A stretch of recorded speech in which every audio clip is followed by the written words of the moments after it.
professores da rede municipal de Curitiba suspenderam a paralisação das atividades depois de um dia de protesto. A decisão ocorreu após uma sinalização da prefeitura para continuar negociando o plano de carreira da categoria. Os professores resolveram então suspender esse movimento por pelo menos até o dia 17 de agosto. A definição ocorreu após a realização de uma assembleia ontem à tarde. De acordo com o Sindicato dos Servidores do Magistério Municipal de Curitiba, o SISMAC, a mobilização está temporariamente paralisada por conta do agendamento de uma reunião com a Prefeitura e com a Câmara de Curitiba para avaliar algumas mudanças do plano de cargos e carreiras dos professores. Diana Abreu, que é a presidente do SISMAC, ressaltou que a categoria segue aberta à negociação e que aguarda um posicionamento mais efetivo dos vereadores sobre o tema. Nós estamos abertos, vários vereadores disseram, tem alguma possibilidade, mas concretamente ninguém apresentou propostas de melhoria, e nem de atender às nossas reivindicações. Ontem de manhã, então, os professores de Curitiba fizeram um protesto no Centro Cívico. O ato foi realizado mesmo com uma decisão judicial considerando essa paralisação ilegal. De acordo com a administração municipal, mesmo com a mobilização, 91% das escolas abriram as portas e funcionaram normalmente durante a terça. O protesto foi convocado como uma forma de tentar pressionar a Câmara de Vereadores a alterar o plano de carreira para os professores. Esse projeto foi apresentado pela Prefeitura de Curitiba. O vereador Tico Kuzma, do PSD, que é o líder da Prefeitura na Câmara de Vereadores, ressaltou que a negociação com todos os servidores, incluindo os professores, está avançando. Aqui na Câmara Municipal já conversamos com os servidores, já conversamos com os sindicatos que representam as categorias por mais de uma vez e temos um acordo de fazer uma reunião em conjunto, a Comissão de Economia, a Comissão de Serviço Público, e após nós voltarmos a nos reunirmos para ver se conseguimos apresentarmos emendas em conjunto, tanto base quanto oposição. Nós estamos dialogando com o Executivo, já levamos todas essas propostas, mas é importante frisar que os planos, mesmo com as emendas apresentadas, eles têm que valorizar o servidor de Curitiba, valorizar e melhorar o serviço público, mas tem que ter sustentabilidade. Então, não só para essa gestão, mas para as próximas gestões também possam pagar esses planos. Os projetos que tratam sobre o plano de carreira dos professores e de outras categorias do funcionalismo serão analisados hoje à tarde pelas comissões de Economia e de Serviços Públicos em uma reunião conjunta. O prazo para votação em plenário desses textos é até 31 de agosto. A intenção é que as pautas sejam votadas ainda antes desta data. Vamos lá, vamos entender o que aconteceu. Na prática, a greve não pegou. Esta é a verdade. Segundo a Prefeitura, 91% da rede funcionou normalmente ontem. Então, os sindicalistas não convenceram a própria base, a própria categoria da importância da greve. Importante falar isso. O sindicato perdeu. Os professores quiseram trabalhar. Aliás, inclusive há relatos que em algumas escolas havia piquetes sindicais que impediam professores que queriam trabalhar de entrar nas escolas. Isso é um absurdo. Isso é selvageria. Pois bem, então o sindicato perdeu a própria guerra que começou, os professores não quiseram cruzar os braços e as escolas funcionaram normalmente. Ainda bem porque eu lembro aqui a todos da audiência que nós perdemos tempo demais na pandemia. Há vários estudos que mostram que talvez uma geração inteira tenha sido perdida por causa da pausa na pandemia. As escolas foram as primeiras a fechar e as últimas a abrir. Nós não podemos perder mais tempo. É um absurdo deixar as crianças sem aula. Então foi coisa de sindicalista, movimento sindicalista. E eu queria aqui ampliar esse debate. Vamos pegar dados nacionais? Sabe qual é a capital brasileira que mais paga professores municipais? Porto Alegre. O dado é do INEP. Um professor lá, com uma jornada semanal de 40 horas, ganha cerca de 11 mil reais por mês. É um bom salário. E veja, eu sou filho de professor, defendo que o professor ganhe quanto mais melhor. Mas é importante ganhar bem e ter compromisso com a educação, porque ao mesmo tempo que Porto Alegre paga cerca de 11 mil reais para um professor municipal, Porto Alegre tem um dos piores desempenhos nas avaliações educacionais. Não está nem entre as 20 melhores cidades do país. Entre as capitais, ela ocupa a posição 17, quase a última. Então não dá mais para também ficar no discurso só salarial. É importante que a prefeitura pague o quanto for possível, o quanto melhor for possível o salário da rede pública de ensino.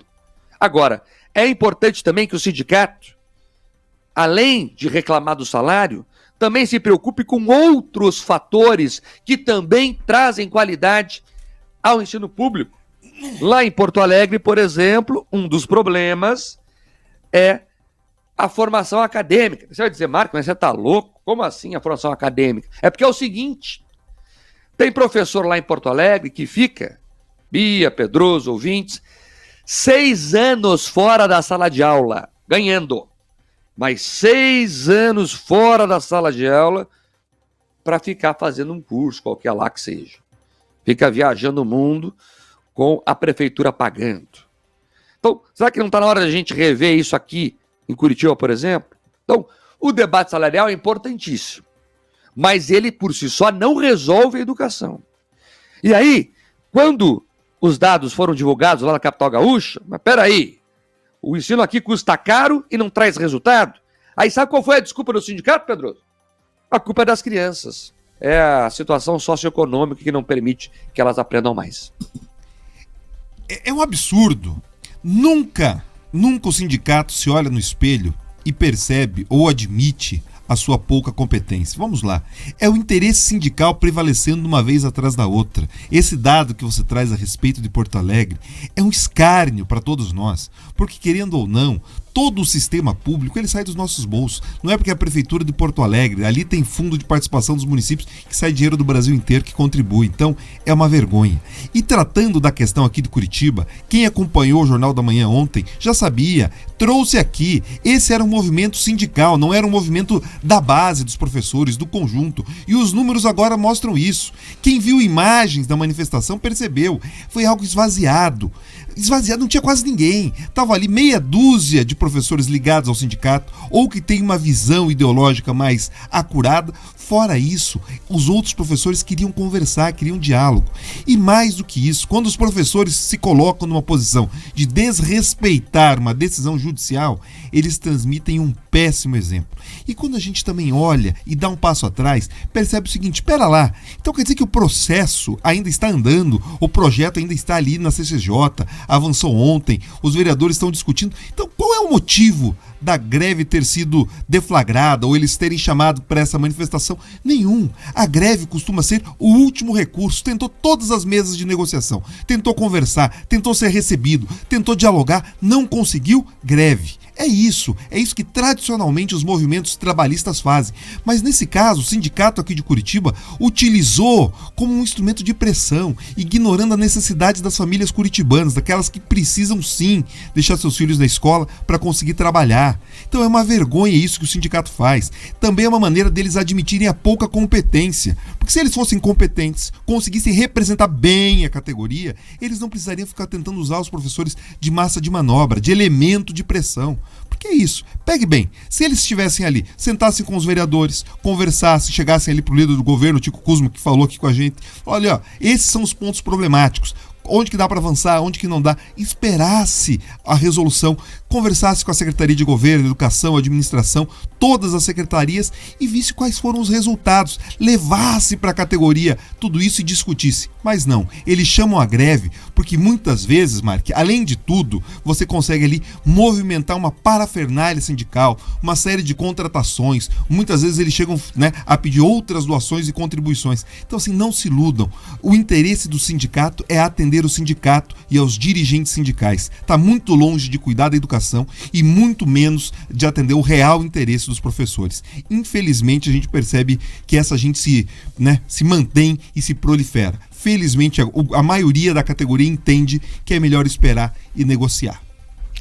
E outra coisa, o sindicato fez várias reuniões com a prefeitura em maio, em junho, inclusive a prefeitura fez modificações no projeto de lei antes de enviar para a Câmara, de acordo com as reivindicações dos sindicalistas, que eles queriam bagunça, baderna, vivem disso, tirar foto lá, espichar passeata lá no centro cívico, e você fez bom estudantil como eu, Pedro, sabe o que eles fizeram? Tinha meia dúzia de gente lá, aí eles espicharam a passeata. A Cândida Abreu, para quem não está em Curitiba, ela tem ali 4 ou 5 pistas, né? Então eles colocam todo mundo numa pista só, estica, parece que tem mais gente. Teve que fazer isso, usar esse recurso, tirar foto num ângulo melhor, parece que tem mais gente. Então, a greve que não pegou. E outra coisa, o prefeito Rafael Greco tem que cortar o ponto de que ele não foi trabalhar. Ora, se a greve é ilegal, né, eu como cidadão de Curitiba não quero pagar salário para servidor público que não vai trabalhar. Então, quem não foi trabalhar tem que ter o ponto cortado. Quer fazer greve, assuma as consequências. E sabe por que eles não ligam para essa multa, que, salvo engano, era 10 mil reais, Bia? Dia? 20 mil. 20 mil reais. 20 mil. Sabe por que eles não ligam para essa multa? Porque eles não pagam. Porque o Brasil é essa confusão. Os sindicatos não pagam essas multas. Por isso que eles dão de ombros para as decisões judiciais. Então tem que começar a cobrar, efetivamente. E se o sindicato tiver dinheiro, cobra do dirigente. Não foi ele que promoveu uma coisa legal. Então, nós temos que começar a cobrar essas multas, e aí sim, eles vão sentir na pele o que é o peso da lei. E o que a gente tem que implantar no serviço público, os professores, por exemplo, querem ganhar mais? É justo que eles ganhem mais. Vamos colocar bônus de entrega. Olha, toda vez que a educação de Curitiba avançar no item lá, qualquer que seja, vai ter um bônus. Acho que a Câmara tem que discutir isso. Muitos vereadores nos escutam nesse momento, aqui na capital. Temos que discutir isso, viu? Colocar meta, colocar bônus. Não sei porque servidor público tem horror a bônus. Eles se arrepiam todos. Né? Traz esse instrumento que é muito positivo, sim, para melhorar as coisas, que é muito utilizado na iniciativa privada, também para a gestão pública. Aliás, quem está fazendo isso é o governo do Estado, que anunciou bônus de 3 mil reais a profissionais de escolas que tiverem bom desempenho no IDEB. O anúncio da iniciativa foi feito ontem pelo chefe do Executivo e pelo secretário de Educação. A medida divulgada, então, pelo Palácio Iguaçu tem como objetivo incentivar os professores a manterem o Paraná na liderança da avaliação nos índices de educação nacional. O bônus no valor de 3 mil reais será destinado a todos os profissionais das unidades que atingirem ou ultrapassarem a meta do Índice de Desenvolvimento da Educação Básica, o IDEB, estipulada pela Secretaria Estadual de Educação. Poderão ser beneficiados pela iniciativa diretores das escolas, professores, pedagogos, merendeiras e também funcionários administrativos. Um projeto de lei com todas as informações sobre essa novidade está sendo elaborado pelo governo do estado e deve ser enviado para a LEP até outubro. A Secretaria Estadual de Educação estima um orçamento de 140 milhões de reais para o pagamento desse bônus. O estímulo aos profissionais das escolas deve ser pago a partir do ano que vem, quando o Instituto Nacional de Estudos e Pesquisas Educacionais, Anísio Teixeira, do Ministério da Educação, divulgar o novo resultado da avaliação.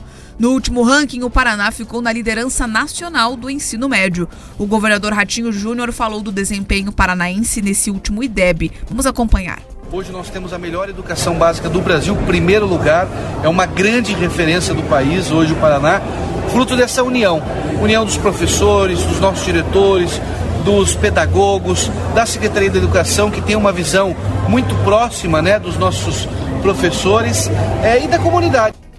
A Rede Estadual de Ensino do Paraná conta com 2.104 unidades, com mais de 920 mil estudantes matriculados. São 92.450 servidores na Secretaria de Educação, entre efetivos, cargos em comissão, sem vínculo e também temporários.